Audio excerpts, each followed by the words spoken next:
Radiant team ban. Hello everyone and welcome to the grand finals for the first season of Defense of the Australians, sponsored by Aura Partners.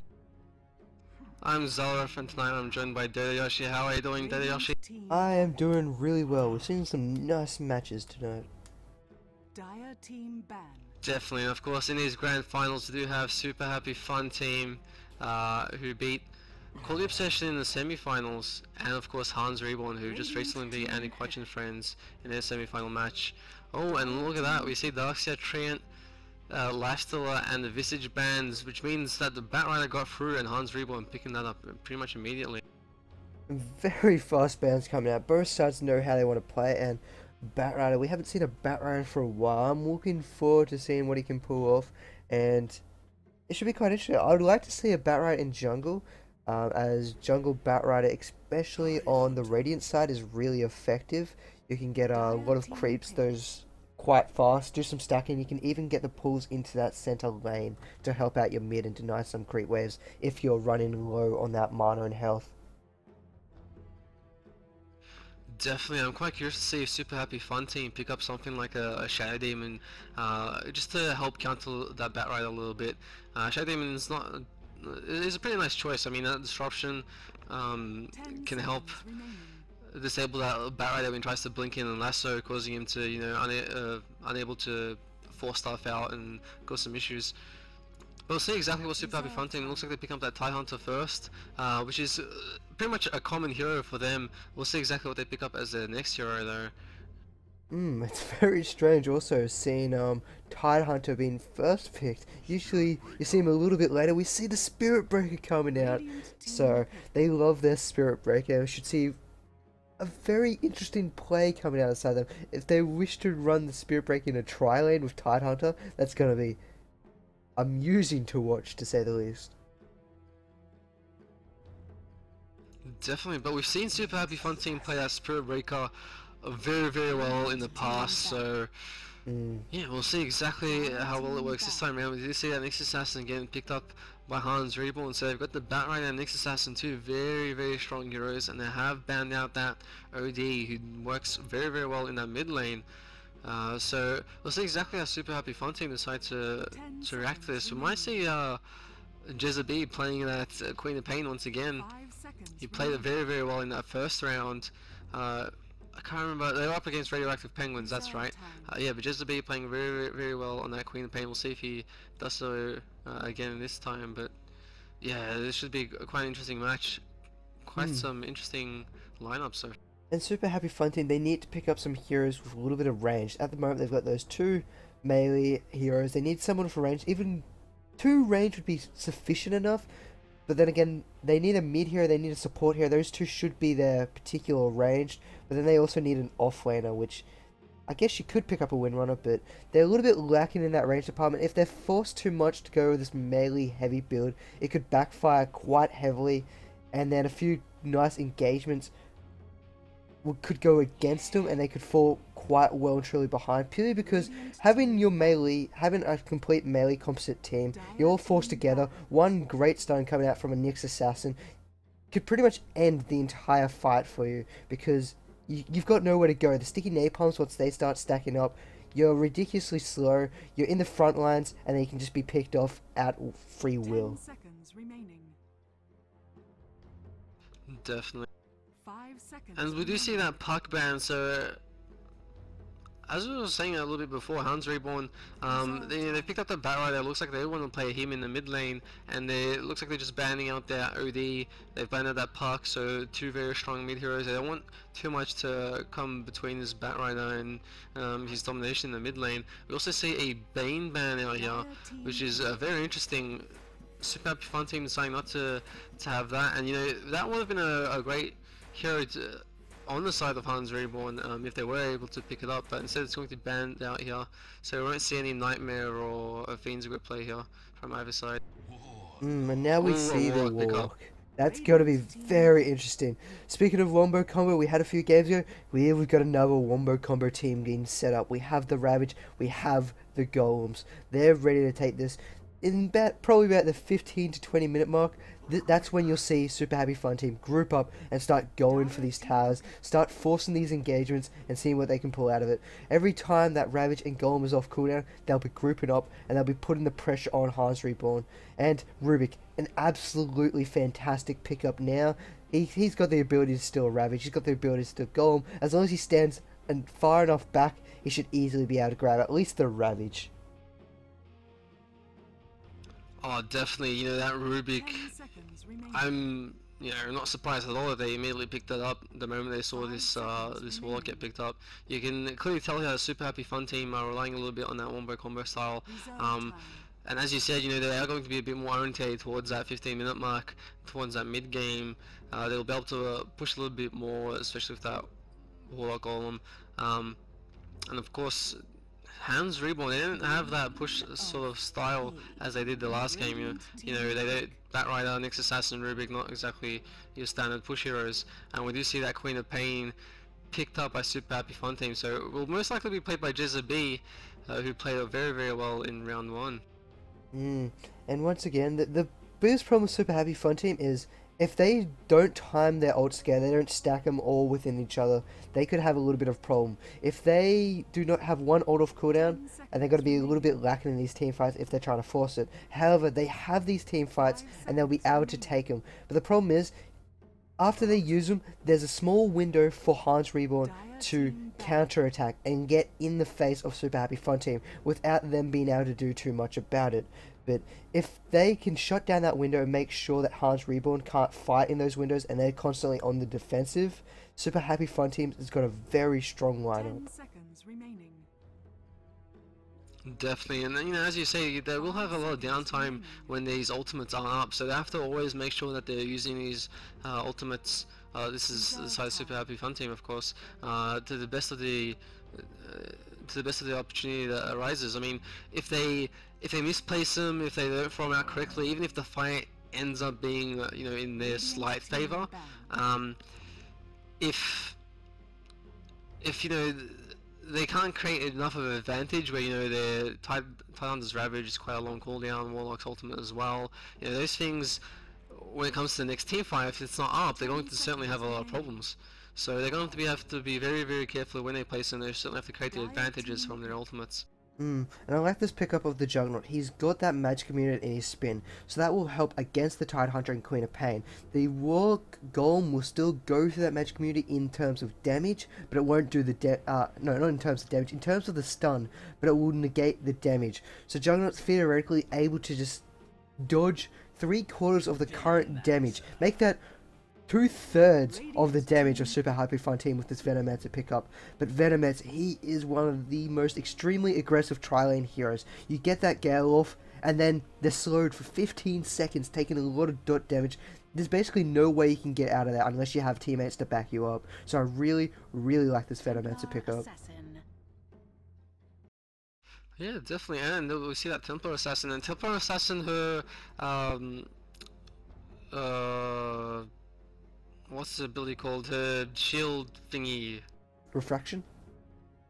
That's the one. Refraction. It's going to be countered a little bit by this Venomancer, those dots, of course, and of course the Queen of Pain, I believe, her Shadow Dagger, Shadow Strike will also cause the refraction stacks to drop off, which is a little bit of a counter there to the Templar Assassin, but they still pick up very, very quickly, so they certainly have some big plans here for that Templar. Let's introduce both of our teams here. On the side of Radiant, of course, we do have Hans Reborn, we have their captain Joshua Tran playing on that Batrider, we have Owly on the Rubik, Black Shaitan will be playing on the Templar Assassin, Lippy will be playing on the Nyx Assassin, and last but not least, we have Lewis Arness on the Juggernaut. And over on the side of Super Happy Friends, we have V3 the captain. He will be playing Walk, be rotating top to look after that Cane Toad wins it life on that Spirit Breaker. We have the Tidehunter and Venomancer, so the dual lane that Super Happy Fun Team like running will be rotating down bottom. Whisk K will be running on that Venomancer. And finally, we have good old Jezza B will be running mid on that Queen of Pain. Yeah, this is exactly how they played last time in round 1. and it worked extremely well for them. You know, they didn't get picked off in any of their lanes early on by any sort of aggression, and they were actually able to manage to secure quite a few kills for themselves. So we'll see exactly if this 2-on-2 style works again for them with this sort of laning setup. One problem that Super Happy Fun Team have is they don't have any normal stuns. You don't have any disposable stuns. You look over on the side of Hans Reborn, they have a lift, they've got an impale, and you've got even the Batrider can slow you down. You've got a flame break to stun as well. They've got at least some crowd control. With the side of Super Happy Fun Team, they've only got these ultimates to be able to lock down teams and keep them in place. So it's just going to make it that much more difficult in between these ultis and up until this level 6 for Super Happy Fun Team to be able to do too much in terms of laning. Yeah, definitely. And you know, this tri-lane here, the Juggernaut, Rubik and Nyx combo is very, very powerful. The lift can allow Juggernaut to set up his spin, and then the follow-up Nyx stun can really cause a lot of problems, especially when you've got something like a Venomancer who is quite fragile, and of course that Venomous Scale does not go through the spin of Juggernaut. I believe the slow, however, just like on Lifesteal, the slow will go through the spin, so it can still catch him out if he's not too careful. Oh, okay. And there we go. Oh wait, actually, no it doesn't. I thought it did. I think if the Gale is hit before the spin, it should keep the slow on him, because I thought it worked like Lifesteal's Rage, but I could be mistaken by the looks of it.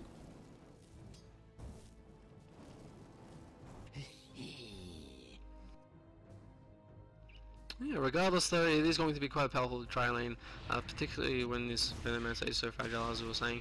And let's look at that Batrider is in the top lane, of course. He's currently sitting on 400 or just over 400 gold. He hasn't picked up any other item. He does actually have some on the courier.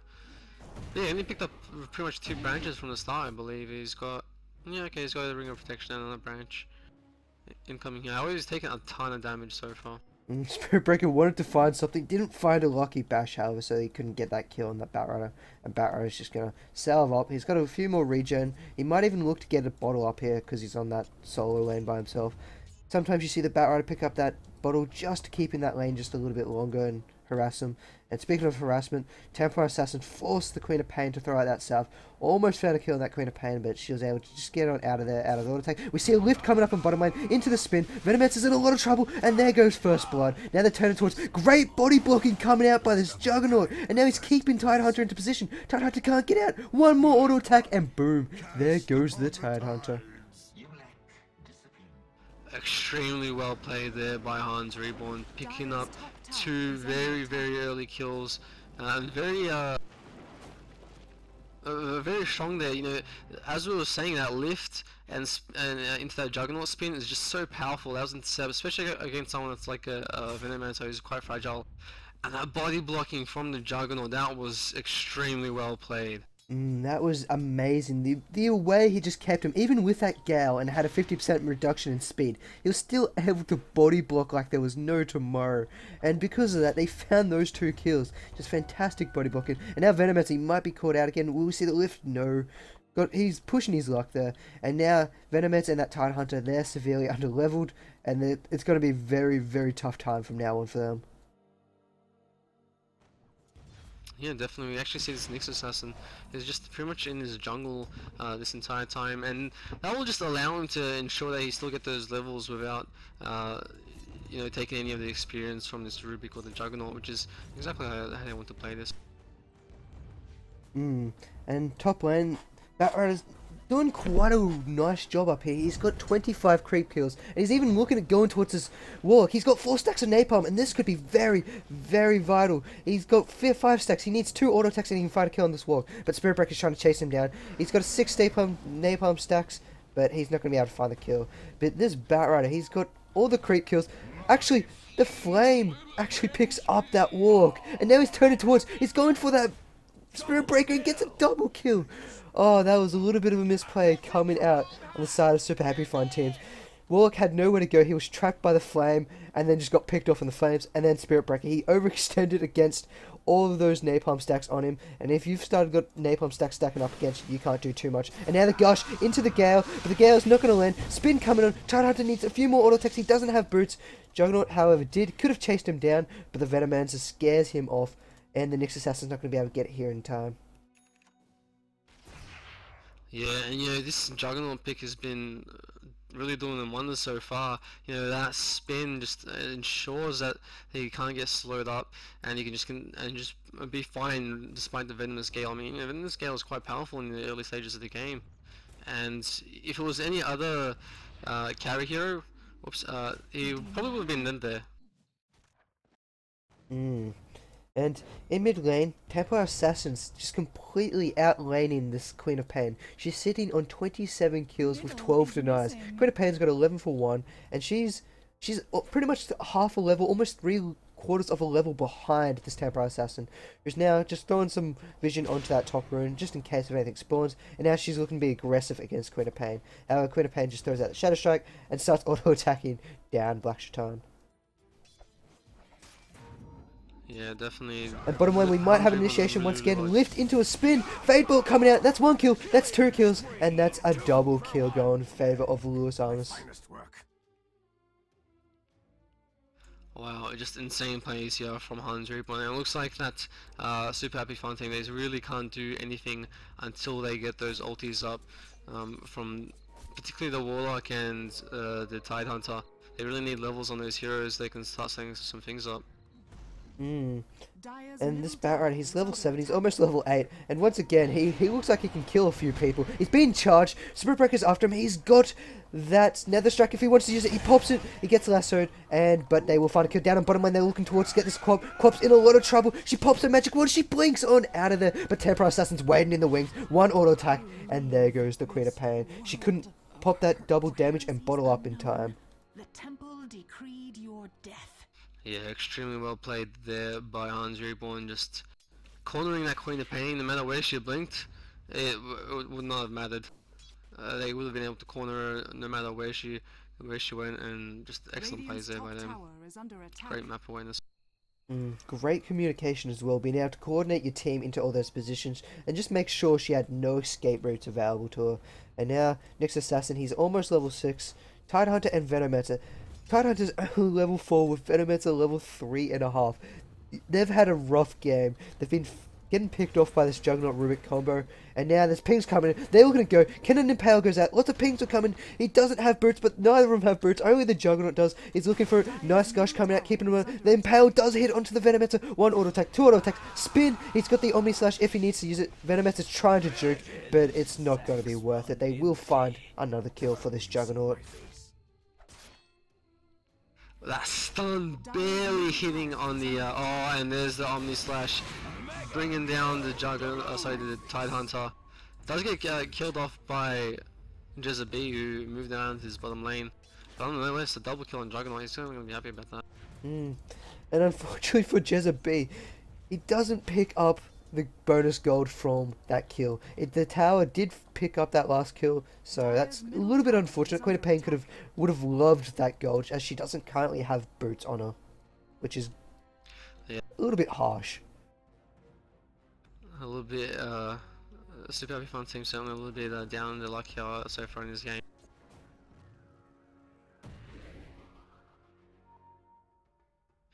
See, Spirit Breaker is currently level 7. I'm quite curious to see if he starts roaming around the map. He does, of course, have that charge and ultimate of his, and yeah, we'll see if he starts moving around. We see Warlock's almost level 6 as well, and this is sort of the area where we might see some aggression coming out here from Super Happy Fun team. We have a Gale lands onto the Juggernaut, but he's got phase boots. No one else on the other team has boots to start off with. He's spinning, he's going in. Omni Slash is still down. Nice Impale onto 2. Tidehunter's got to get out. Fade Bolt's not enough. We got Anchor Smash being picked up by the Rubik. They're turning back around to the Queen of Pain. Queen of Pain's got to take a few more auto attacks. Charge is coming by the Spirit Breaker. Nice Golem coming down by V3. They will not find a kill, however. Queen of Pain and the Venomancer does fall. Now Rubik's in a lot of trouble. Templar Assassin's turning back around on V3. Gush comes out by Brahmi, but it's not enough. Black's Shaitan is still finding all the kills. That's 4 kills. And now we have Juggernaut. He's turning towards the Spirit Breaker. Spirit Breaker's all alone in the world of nothing. And they're going to give the final kill to Templar Assassin. And that's a Rampage. Wow, an amazing Rampage there by Black Shaitan. And that's his Blink Dagger right there. Holy crap, amazing plays there from Hans Reborn. And that Templar Assassin came in, and even just with Face Boots, the amount of damage he pulled out because of that refraction and that meld strike, it just burnt down the side of Super Happy Fun Team. They only had the Golem. As you saw there, the Golem did a lot. However, they didn't have the follow-up team as they need. They're looking towards that Queen of Pain's ult. She didn't have it currently available to her. They didn't have the Ravage. And that just shows that they can't take these fights unless they have all these main necessity abilities up and running. Without it, they just get hurt quite badly. And they will lose the fight. I definitely agree. Oh, just being a little bit of trouble.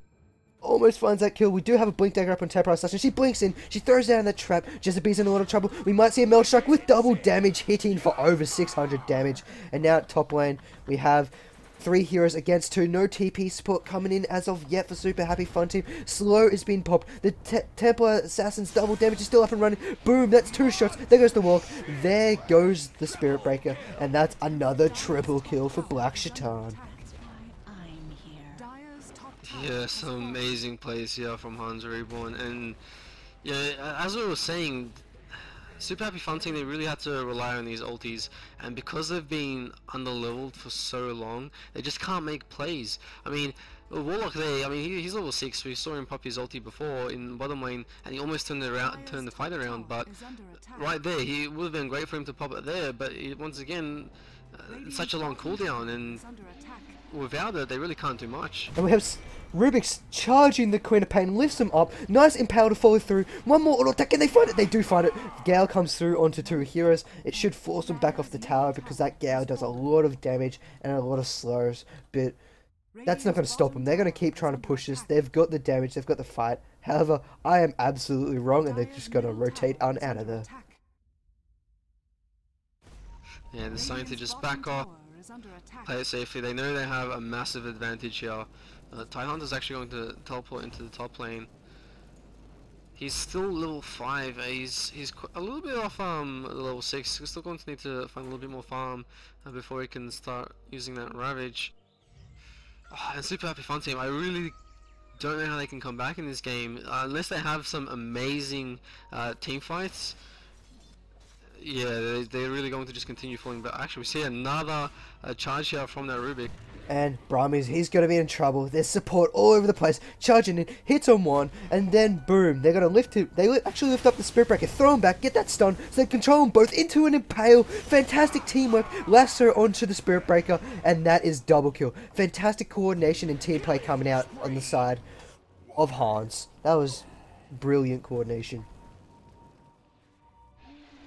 And now we've got another charge coming onto Queen of Pain. Queen of Pain's on the tower. She gets slowed. All 3 of them get slowed. Templar Assassin comes in. She Meld Strike into the refraction. Another charge coming through. It does hit both. Golem is thrown down.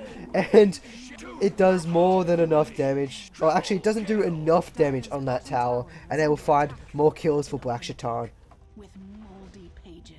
Yeah, and actually Rubik did pick up the ultimate there from the Warlock. That Golem is going to be really good for them. They were able to push towers much easier with this, and also set up some team plays of their own in terms of the team fights if they'd like to. Oh, actually, we see this next assassin being charged. And boom, the Nether Strike comes through. They will at least find a consolation kill for their troubles, and that's going to help Spirit Break out a little bit. He still only has his base boots. He decided to pick up a Morbid Mask, which I do not agree with. He needs to finish his boots and get some damage up and running. If you pick up some lifesteal when you aren't actually pulling off too much damage, it's not that effective. compared to other items you could pick up. Like, you could start working towards the drums, and we have a Queen of Pain actually jumping in, Scream of Pain, Omni Slash is popped, and that's one instant kill. And now Venomancer is going to try and find a kill. Batrider jumps in, it missed the lasso. Actually, the lasso was on cooldown for 3 more seconds, so they're not going to find a kill. Tidehunter, however, will find a kill. He doesn't have enough mana to pop his Ravage, even if he pops that wand. But now Batrider, he's just sitting around. He's being charged from somewhere. Spirit Breaker comes flying in. He hits. He doesn't have enough mana on all the cooldown for that Nether Strike. They might find it. TA's in. TA's going to cause a lot of trouble. 1 auto attack, 2 auto attack. There goes the Tidehunter. TA still working magic against this Venomancer. That's double kill. He's turning back around. Blink Dagger's off in 2 seconds. He gets a nice trap onto that Spirit Breaker. That's 2 more auto attacks. Can he find the final kill? Will he get his 3rd triple kill? No, the Nyx Assassin will steal away his triple kill. Actually, Nyx Assassin picked up 2 kills there. Yeah, that was a double kill for the Nyx there, actually. And this is just insane. There's the Desolator for Templar Assassin. And his damage is going to be massive. Actually, Templar Assassin just wants to keep going. He doesn't care about anything. The Golem is popped by the Rubik. And unfortunately, fortunately for Queen of Pain, she's going to get it out of there. And now they're just going to use this Golem to tank this tower. The creep wave's just below, so there shouldn't be backdoor protection for too much longer. Yeah, definitely. Looks like they will want to push on this tier 2 tower.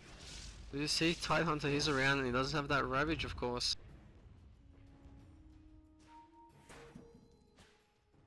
So he gets picked up. Ravage is popped onto 3 heroes. Rubik's going for the steal. He grabs the Ravage steal. He doesn't have enough mana to pop it, but that's going to help. It's going to help a lot. Yeah, definitely. Firstly, they got the Golem, and that was on cooldown, and now they got the Ravage. And Rubik does have his Blink Dagger, so he can basically just move in on any fight and really set some things up here. And he's got a Blink Dagger of his own, so I think he's got better initiation than this Tidehunter at the moment. He can get in there, pop that Ravage, and steal any other massive abilities he can at the moment. And Batrider, he's woken up. Fireflash pop. They will find a kill on the Queen of Pain. Nothing she could do. Golem is popped by B3. Nice pop, but a Ravage, counter Ravage, keeping them all in place, and they don't have the damage to pull it off. So Hans is now just walking all over the top of Super Happy Fun Team. And now they're turning towards Spirit Breaker, and they're just going to pick this off without too much of a hassle. Yeah, you know, this is a complete team wipe. They lost no heroes there on Silent Hans Reborn, of course. And they should be able to, at the very least, get this tier 2 tower and maybe even push into part of the base, I feel.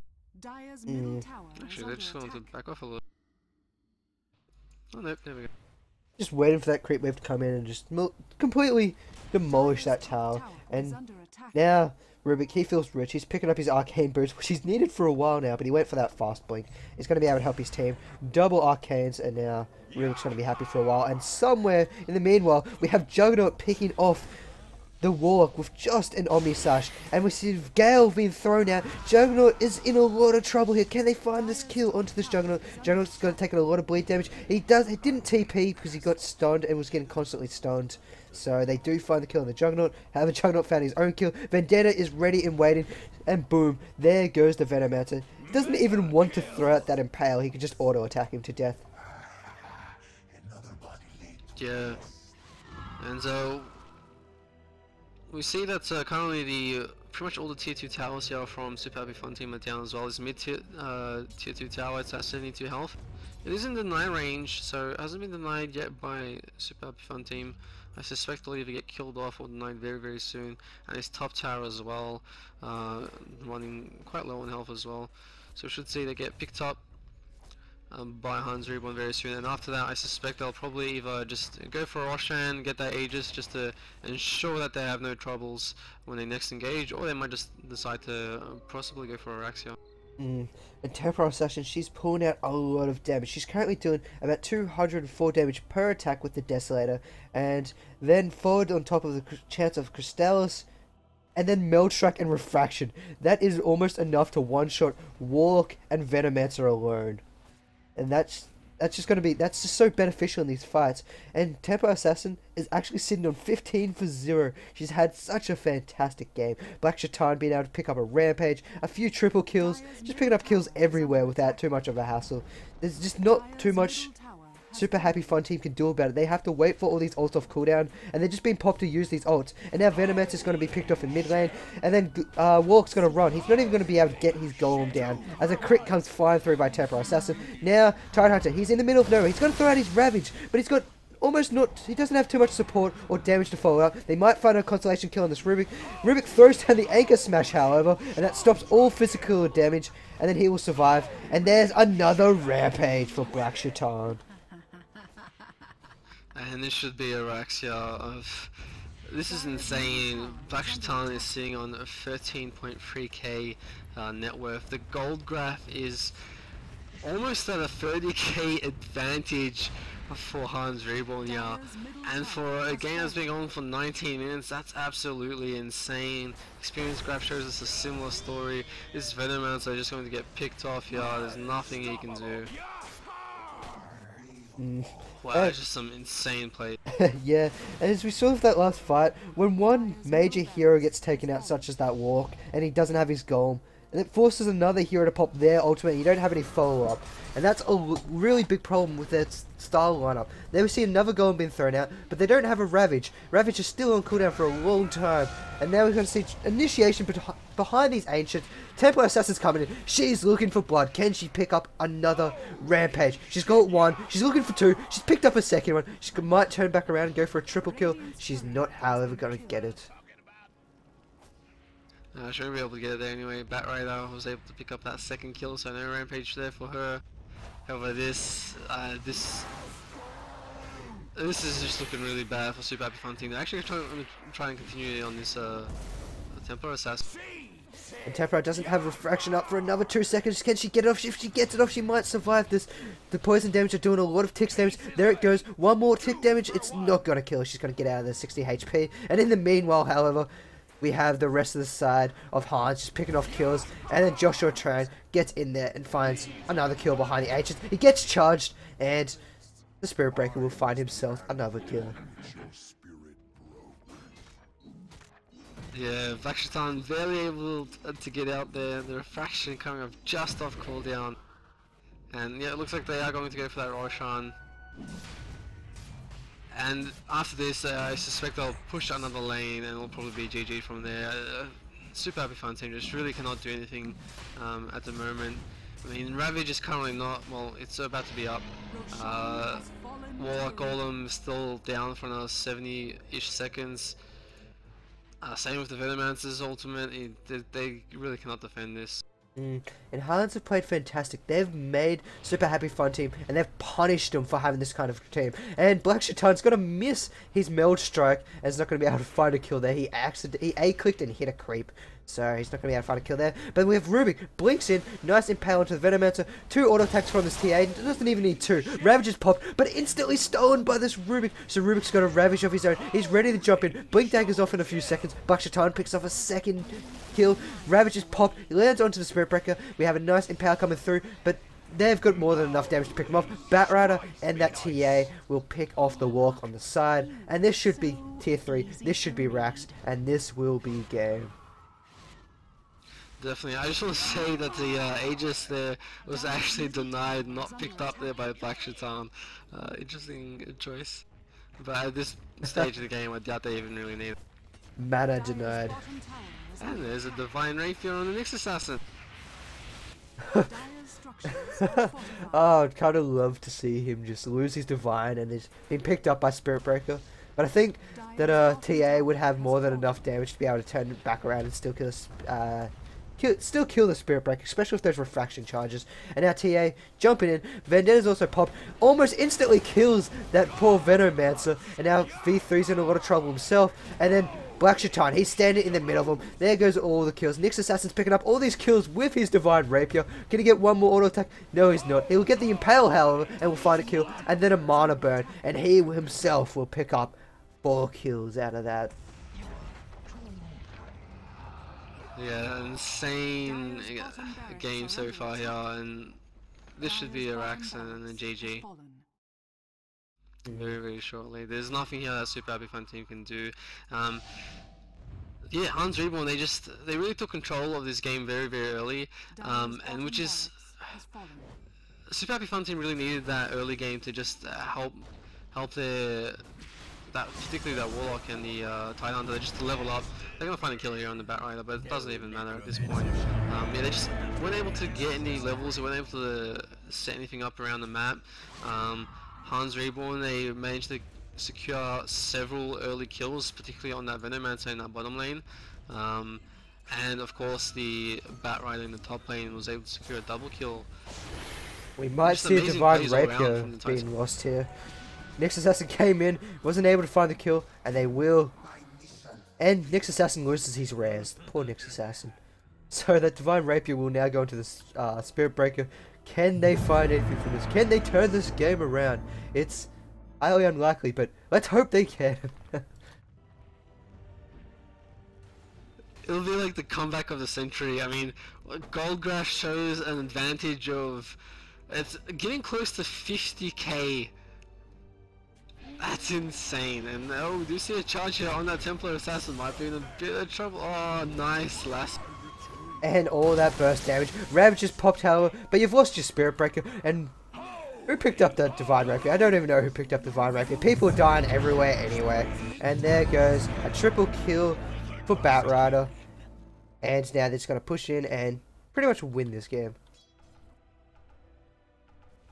I think Venomancer is just happy that he was able to get a kill there on the Templar Assassin. Managed to nab himself, what was it, 980 gold? Yep. He's just almost doubled their team worth from that kill.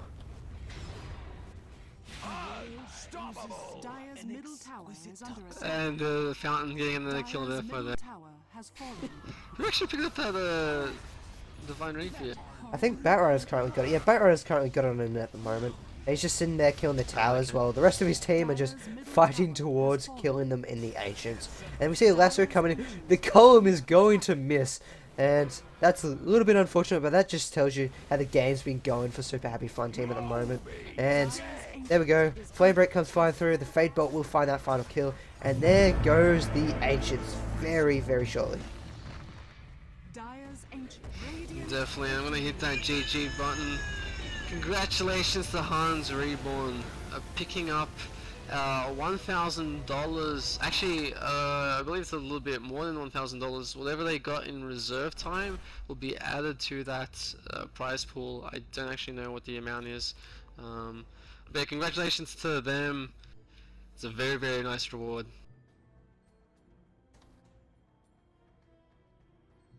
I'd like to say thank you guys very, very much for watching. Apologize once again for the delays that we had at the start and a few disruptions in between games, but everything went smoothly after that. We saw some great play here from various teams, some great games going out. Once again, congratulations to Hans Reborn. I've been Xalorith and I've been joined by Dota Yoshi. You can follow me at Xalorith. Twitch.tv/Xalorith, and you can follow Dota Yoshi at youtube.com/DotaYoshi. Oh gosh, I can't even do plugs. It's midnight, it's fine. This tournament, yeah, it's really late. This tournament, of course, has been sponsored by Aura Partners. A big thank you very much to them. If you like what we've been doing so far, please show your support by following us, as I was saying before. And of course, donate to Child's Play. Child's Play aim to improve the lives of children in hospitals all around the world through the kindness and generosity of the video game industry and the power of play. You can donate to them by clicking on the Child's Play logo in my channel. Besides that, thank you guys very much for watching, and until next time.